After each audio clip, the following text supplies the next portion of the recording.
Assalamualaikum warahmatullahi wabarakatuh. Hari ini kita bertemu kembali dan pembelajaran manajemen sains. Kita akan melanjutkan metode transportasi. Ini adalah part terakhir.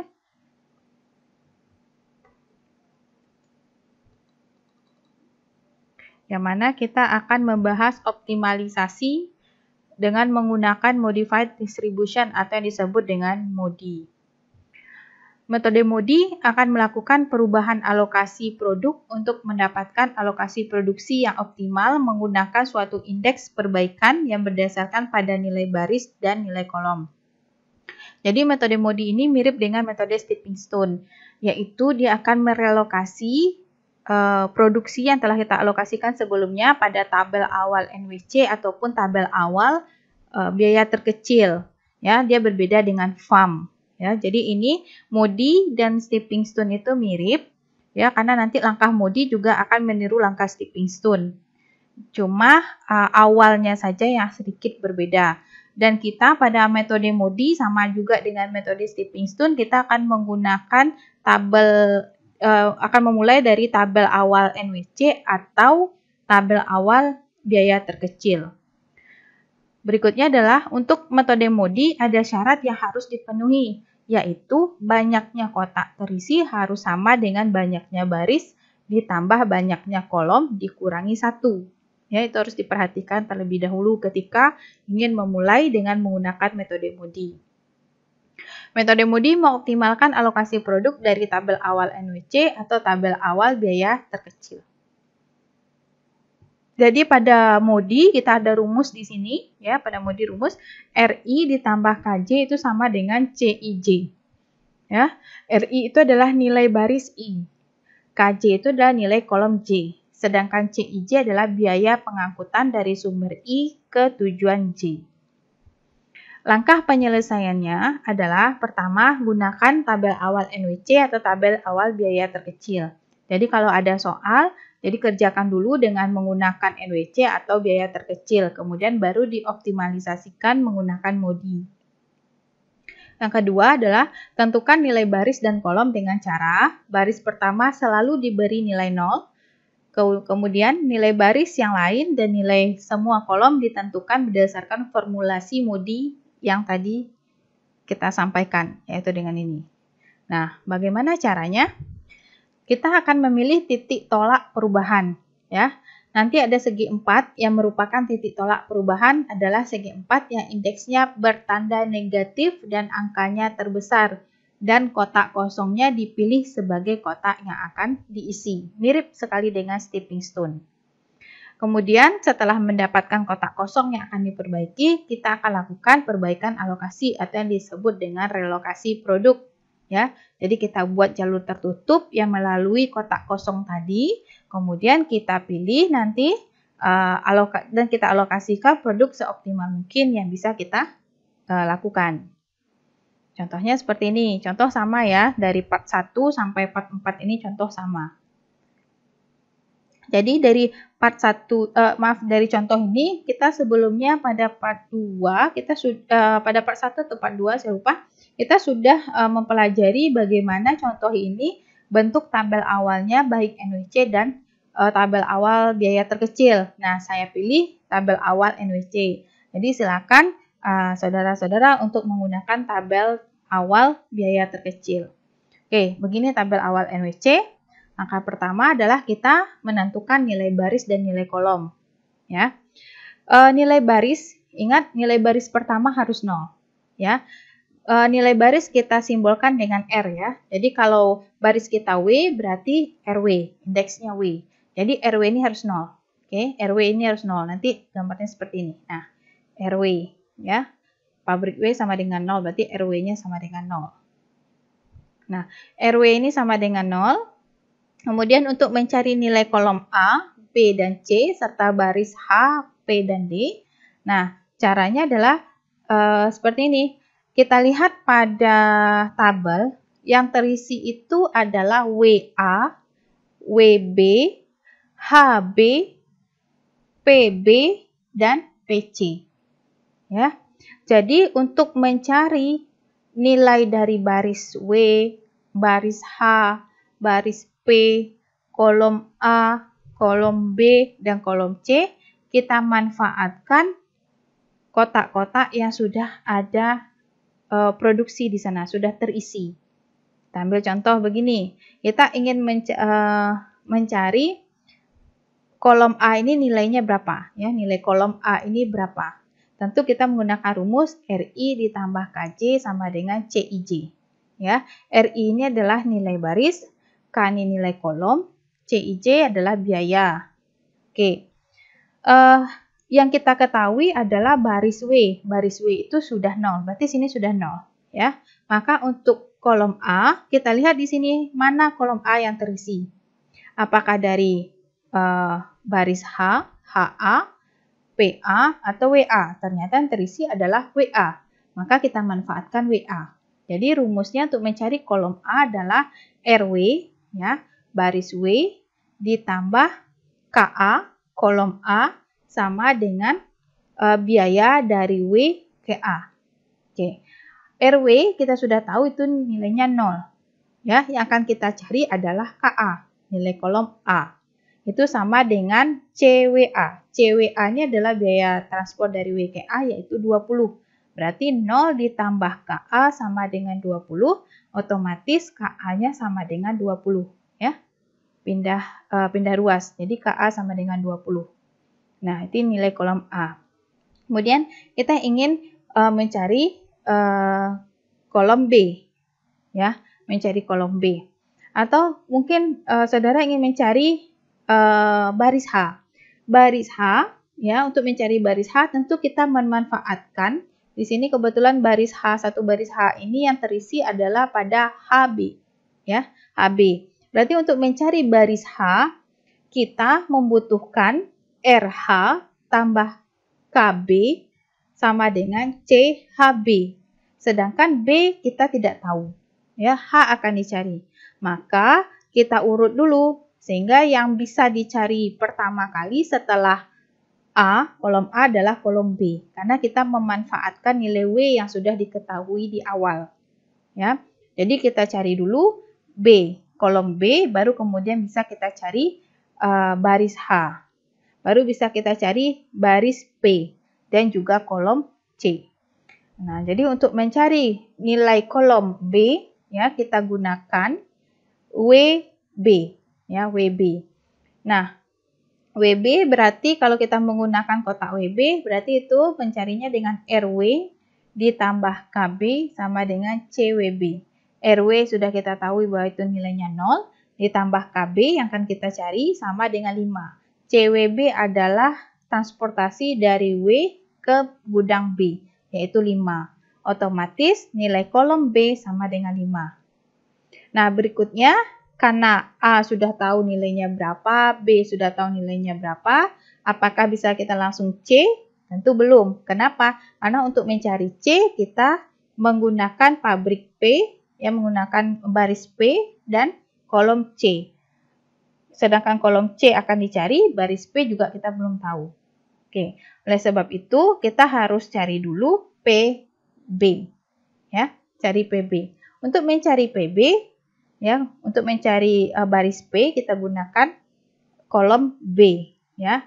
Nah, di sini dapat dilihat berarti RP tambah KB sama dengan CPB sama dengan RP tambah 5 sama dengan 10. Kenapa tambah 5? Karena kita sudah tahu gudang B tadi nilai KB itu 5. Berarti KB 5 sama dengan 10. Ini sama dengan 5. Berarti baris P itu nilainya 5. Nah, karena kita sudah tahu baris P itu nilainya 5, otomatis kita bisa akan mencari kolom C. Ya, kolom C dengan memanfaatkan baris P. Jadi RP tambah KC sama dengan CPC menjadi 5 tambah KB sama dengan 19. Sehingga KC kita, nilai kolom kita sama dengan 14. Ya. Nah, tadi saya teruskan, saya lampaui tadi yang baris H. Jadi baris H juga kita bisa mencarinya dengan memanfaatkan nilai kolom yang sudah kita ketahui, yaitu nilai kolom B. Ya.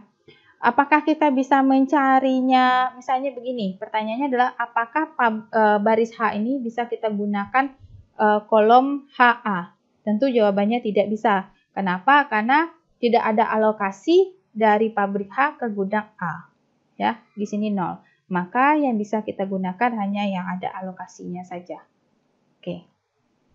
Setelah kita temukan nilai baris dan nilai kolom, maka kita akan membuatnya seperti ini. Ya. Oke, gudang A tadi nilainya 20 ya. Mungkin ini saya ralat dulu. Nilainya adalah 20 di sini. Oke, nilainya 20.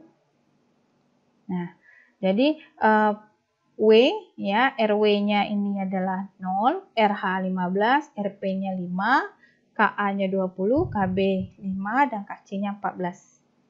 Oke.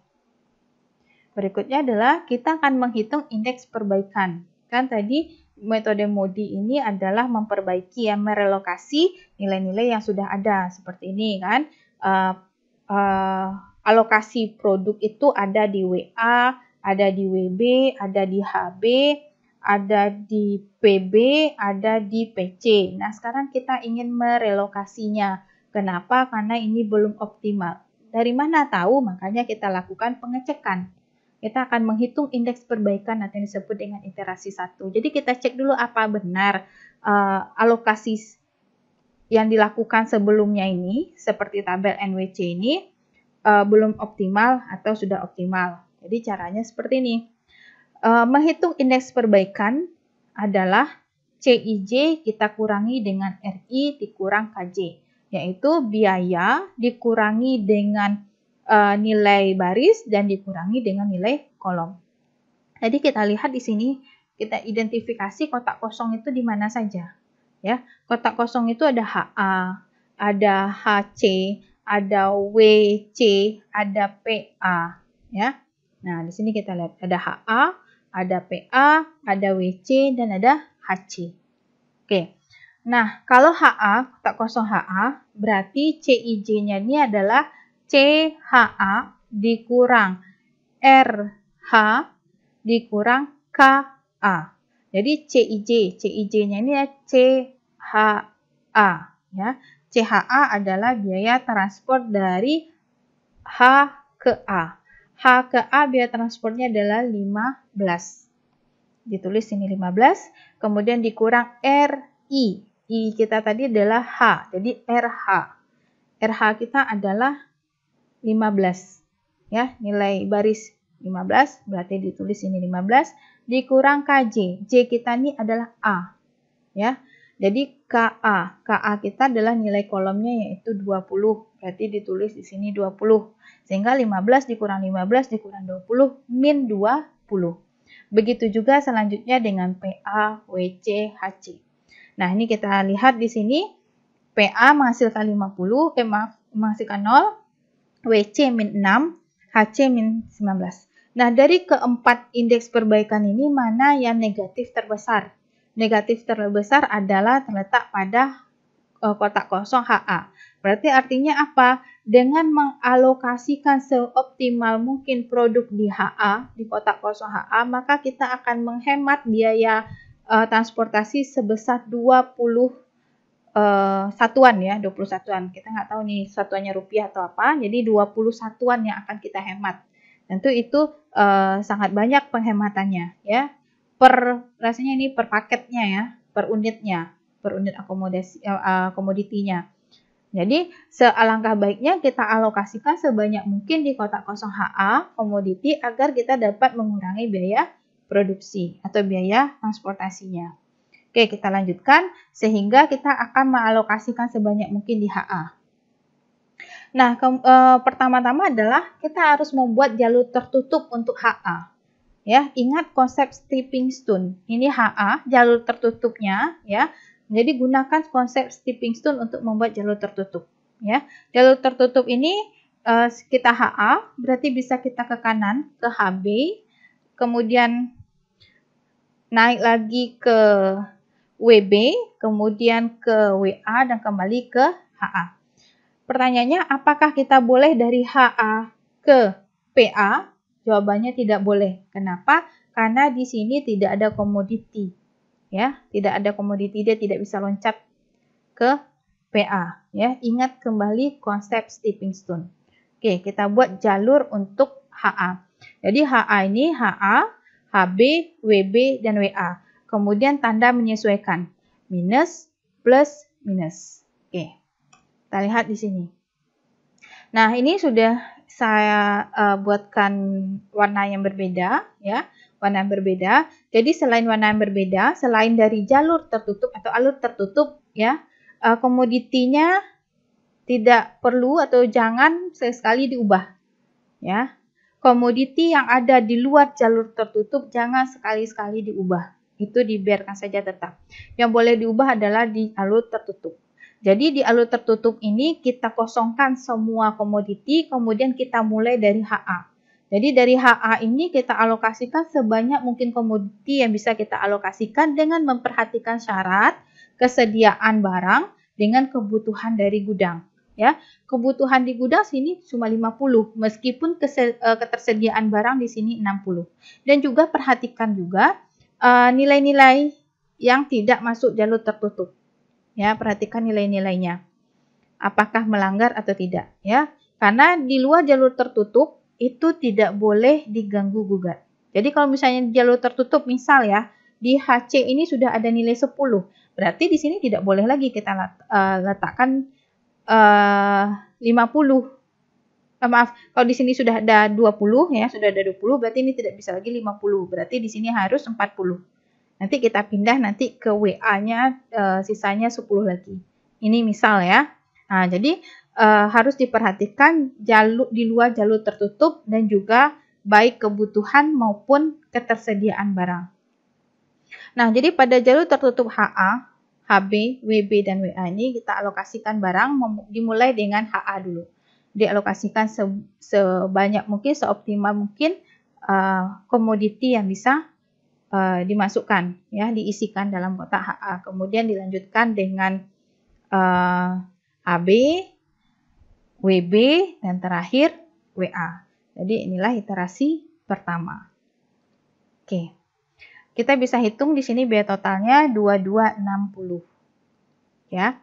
Kemudian kita tentu harus memastikan kembali apakah tabel pada iterasi 1 ini sudah optimal atau tidak optimal dengan cara menghitung indeks iterasi pada kotak kosong. Sama seperti sebelumnya, kita hitung kotak kosongnya, ya. Di sini kotak kosongnya jadi WA, WC, HC, dan juga PA, ya.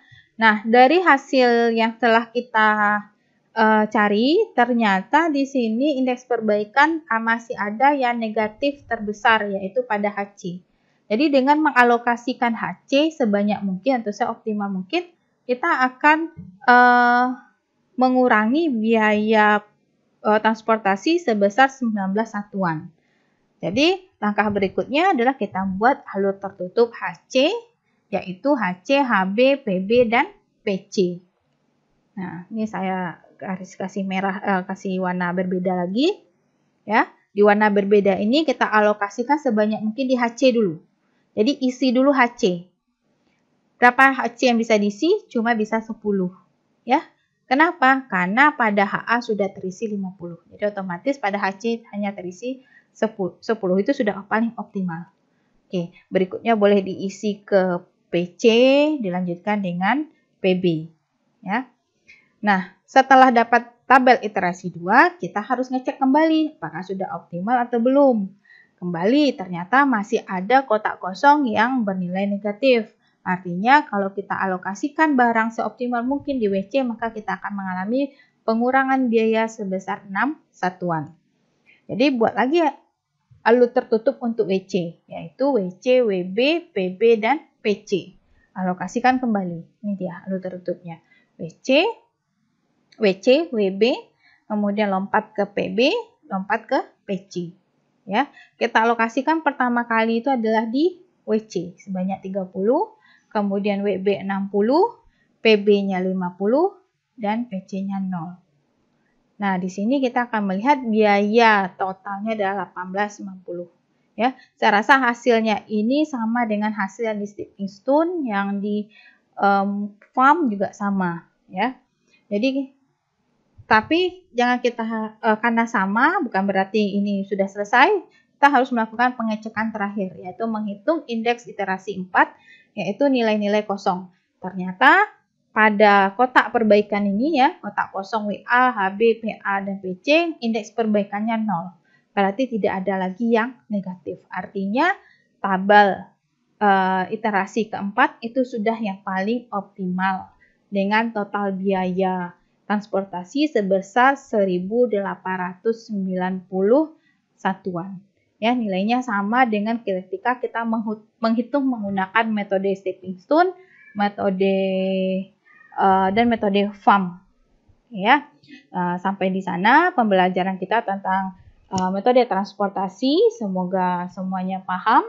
Coba ulangi lagi dari transportasi part 1 sampai part 4. Nanti akan bertemu titik terangnya bagaimana dan kesimpulan bagaimana seharusnya melakukan optimasi terhadap biaya transportasi dan optimasi dalam pengalokasian barang. Saya ucapkan terima kasih. Wassalamualaikum warahmatullahi wabarakatuh.